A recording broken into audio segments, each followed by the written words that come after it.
Swastiastu.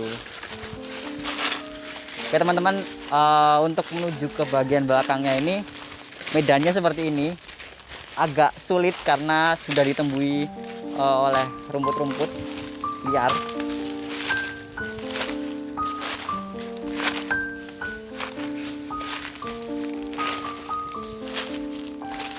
Ini juga salah satu experience yang bagus buat kalau teman-teman datang ke salah satu tempat dan itu kayak belum terjamah oleh orang-orang atau banyak banget orang yang belum datang ke sini.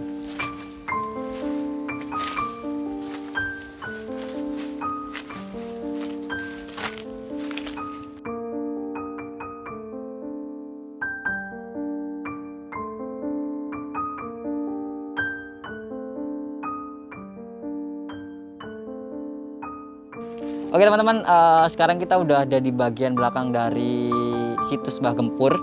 Dan di sini yang tadi kan kita udah melihat ada tumpukan bata atau tumpukan batu bata yang besar-besar. Dan di area belakang ini juga masih terdapat beberapa bata yang berserakan juga. Cuman uniknya di bagian belakang ini ada arca dan juga ada yoni. Salah satu yang menarik adalah di sini bukan terbuat dari bata tapi terbuat dari batu andesit. Mungkin bisa dijelaskan nih sama Mas Noval sama Mas Gavin. Aku mau tanya juga sebelumnya, fungsi dari lingga atau yoni. Biasanya kan ada lingga ada yoni ya, tapi di sini hanya terdapat yoni. Nah, fungsi dari lingga dan yoni ini sebenarnya apa sih, Mas? Ya, terkait dengan fungsi dari yoni dan lingga ini, memang yoni dan lingga ini menjadi satu kesatuan ya dalam agama Hindu sendiri. Yoni dan lingga ini melambangkan kesuburan seperti itu.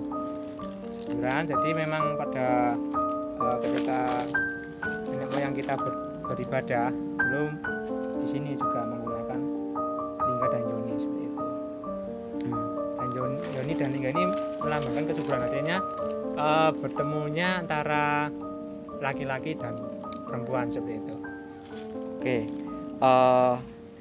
yang uniknya lagi di sini ada sebuah arca, tapi tidak bisa kita lihat secara utuh karena kepalanya atau beberapa perhiasannya sudah hilang atau aus mungkin ya.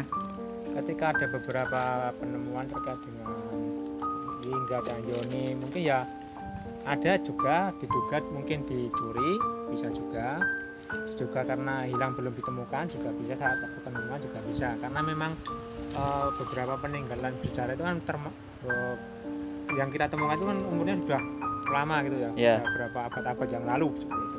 Dan kondisi yang kita temukan sekarang ini mungkin bisa berbeda ketika pada masa dahulu. Mungkin di sini contohnya ya arcanya ini, nah ini kan waktunya pas masa dulu kan bentuknya masih sempurna, nggak ada yang haus gitu ya. Dan waktu kita temukan ternyata kepalanya sudah nggak ada, terus banyak apa itu namanya perhiasan ini juga hilang, terus aus juga ini karena termakan usia juga bisa. Dan ini juga di sini juga yoninya ini juga patah di sini. Dan di sini kalau yoni kan ada seperti macam pancuran itu. Nah ternyata pancurannya ini patah gitu, di sini patah. Dan di sini terdapat yoni, maaf lingga jadi ada lingganya seperti itu.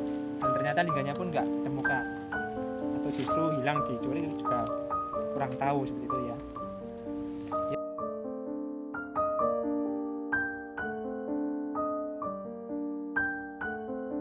Ini ada seperti memakai pakaian Ya, ulirnya. Kemudian bentuk tubuhnya yang agak langsing, itu bisa dikatakan seperti itu secara sekilas ya kalau kita melihat, tapi kita tidak begitu yakin karena bagaimanapun kepalanya ini sudah hilang. Jadi mungkin harus ada penelitian yang lebih lanjut tentang siapa sosok arca ini, apakah seorang dewi atau bahkan seorang laki-laki. Nah, itu bisa mungkin saat nanti ada pembersihan ataupun ada ekskavasi lebih lanjut, mungkin kita berharap akan ditemukan lah ya Mas ya.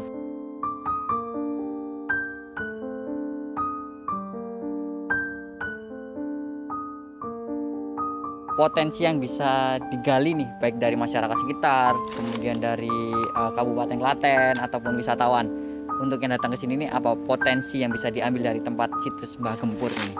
Baik, ini sebenarnya banyak ya potensi yang bisa digali dari temuan situs yang diduga benda cagar budaya ini. Pertama yaitu untuk pembelajaran. Jika nantinya situs ini sudah dipugar atau misalnya dilakukan penelitian yang lebih lanjut, kita kan jadi tahu sebenarnya apa sih yang ada di sini itu, apa toh bata-bata ini bangunan atau bukan. Nah, itu nanti bisa menjadi pembelajaran untuk generasi-generasi yang akan datang. Terus yang kedua itu potensi pariwisata. Tentunya setelah nanti diketahui, banyak orang semakin tahu dan ini ditata misalnya atau dikelola dengan baik, jadi kemungkinan bisa menjadi tempat wisata yang menghasilkan baik untuk penduduk setempat maupun untuk pemerintah di Kabupaten Klaten ini. Yes, mungkin aku ada tambahan dikit ya, karena kan nantinya wilayah di sini juga akan dilewati, mungkin bukan dilewati secara langsung, cuman akan ada exit tol yang akan mengarah ke sini. Nah itu bisa mampir lah nanti buat wisatawan untuk melihat seberapa megahnya peninggalan zaman leluhur kita seperti itu. Nah mungkin Mas Novali mau menunjukkan sesuatu nih teman-teman, ada sesuatu yang menarik di salah satu situsnya yang ada di sini. Mungkin Mas Noval bisa tunjukkan nih Mas.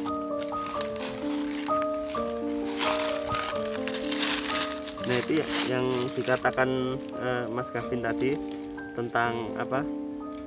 Ulir Di batu yang dapat kita temukan ini ya teman-teman.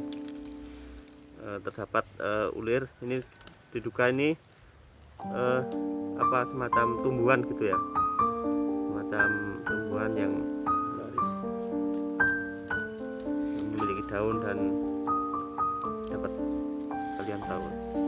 Nah, cuman permasalahannya di sini sudah mulai aus dan juga mungkin cuman ada beberapa sisa, hanya ada tiga ulir yang di sini. Dan sebenarnya di sini dulu ada banyak, cuman yang tadi sudah dibilang oleh Mas Gavin di depan tadi, beberapa sudah ada yang dicuri. Nah ini sebuah perbuatan yang tidak bertanggung jawab yang dilakukan oleh oknum-oknum tersebut gitu. Dan ya marilah kita jaga bersama potensi yang ada di Indonesia pada umumnya, potensi yang ada di Kabupaten Klaten.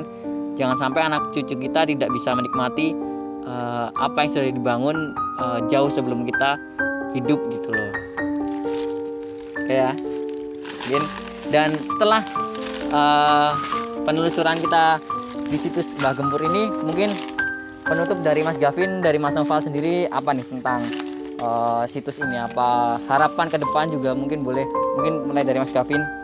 Ya, kalau harapan saya terkait dengan situs Mbah Gempur ini, ya semoga dari pemerintah desa dan yang bekerjasama dengan pemerintah daerah bisa lah untuk merawat atau membersihkan lah ini ya, daun-daun yang ini dari tumpukan-tumpukan batu bata ini supaya bisa bersih. Terus kalau bisa ya diadakan penelitian lanjutan seperti itu dari pihak-pihak terkait ya, mungkin bisa dari Balai Purbakala atau yang lainnya untuk menggali lagi informasi lebih lanjut terkait dengan ini ya, situs Mbah Gempur ini ya, karena banyak sekali loh batu-bata yang berserakan di sini. Mungkin kalau bisa dipugar atau direkonstruksi lagi, mungkin bisa jadi bangunan yang sangat epik seperti itu. Oke, yang penutup yang sangat epik juga dari Mas Gavin. Kalau dari Mas Noval? Baik, penutup dari aku ini mungkin sekedar pemberitahuan buat semua teman-teman yang nonton ini, bahwa di Klaten ini ada loh situs yang masih potensinya masih besar sekali, dan ini belum banyak orang tahu, belum banyak di Expose oleh media juga ya. juga. Ini tuh potensi sangat besar. Jadi yang seperti saya omongan di awal tadi, ada potensi untuk pendidikan, untuk pariwisata, untuk pendapatan. Nah, harapannya buat semua orang, jadi semoga situs-situs yang ditemukan ini lebih diperdulikan lagi, lebih Dijaga dan dirawat juga ya Mas. dijaga, dirawat, dan yang penting jangan rusak, jangan diambil, biarkan di tempatnya sebelum ada penelitian yang lebih lanjut, agar nantinya anak dan cucu kita tahu lah apa sih sebenarnya ini. Nah, mungkin itu dari saya. Oke, terima kasih Mas Noval, Mas Gavin, Ya. dan semua teman-teman yang udah menonton video ini. Kita tentunya berharap ada kelanjutan yang lebih dari situs Mbah Gempur ini. Semoga yang kita semogakan juga akan segera terkabul. Dan harapan dari saya pribadi, semoga situs ini bisa kembali jaya pada masanya juga, sama seperti masa yang lalu gitu. Dan kita di sini dari telusur, seperti halnya orang lain juga, seperti halnya kamu yang sedang menonton video ini, kita juga sedang belajar untuk merawat sejarah, mencintai sejarah bangsa Indonesia, dan ingin men-share atau membagikan bahwasannya Indonesia itu keren dan Indonesia itu kaya. Terima kasih. Sekian dari kami, dari teman-teman telusur. Mohon maaf apabila ada salah kata, ada salah perbuatan yang kurang berkenan di hati teman-teman semua. Assalamualaikum warahmatullahi wabarakatuh. Terima kasih, terima kasih, terima kasih.